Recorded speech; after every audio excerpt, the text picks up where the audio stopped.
everybody. 360Winnipeg.ca's Major Misconduct, the sports report. I'm the Major, he's the Misconduct, he's Keelback, I'm Taylor.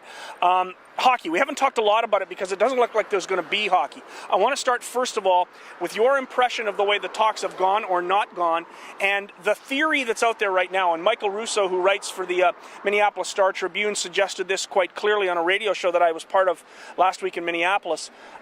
He doesn't believe that it's going to start until December 1st. And on December 1st, the NHL is going to get a little bit antsy for their July 1st or January 1st game, the game that makes them about $20 million clear, and they're going to start sitting down and talking about real financial issues in this league, because right now they're just as happy in many of the American cities in this league, not all of them, but many of them, to not play hockey until after the end of November. You know, there's not the animosity, though, that there was the last time when Goodnow was involved.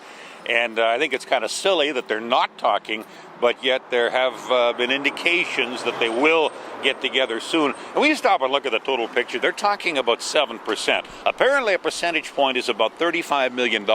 So basically, you're talking about $200 million, which sounds a lot until you realize it's out of a $3.3 billion package. So in other words, they got no problem with the $3 billion. It's this middling little $300 million, which sounds odd, but that's what it is. That the problem is, there's no sense going to war or preventing a hockey season over that. It's small potatoes in the grand scheme of things. I think they're going to work things out. I don't think they're going to start at the beginning of the year. No. But it's not going to be like it was in 05. No, it's not. I still believe that December 1st is the date, simply because they're just as happy in many of these American cities to let the National Football League get into their season, get them through a couple of months, and then we'll play hockey in December. And it's certainly that feeling in Florida, your old stomping grounds in Phoenix, Dallas, Colorado. Be just as happy to see the Broncos and the Cowboys play a few games before they start playing football. And you and I both know that October and November in the NHL, it's fun, but it really doesn't matter in the end. And it's huge in Canada. I mean, it's not as big in October, November, even in Canada,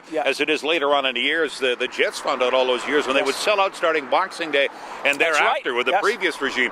But as far as the Americans are concerned, Thanksgiving is a football day, and that's in November. And after that, that's when maybe you can get a little bit more into it. But really, you're right. They're not in that big a hurry. They're going to save a pile of money and play a 60-game schedule and be just as happy. Well, maybe that's but they're going to play hockey this year. There is not going to be a loss. Maybe that's the answer. Maybe it is. In the end, maybe it's the answer. It is. When we come back, we're going to talk about a couple of players who haven't signed yet, but should sign. Evander Kane in Winnipeg and Shane Doan in Phoenix. We'll do that right after this.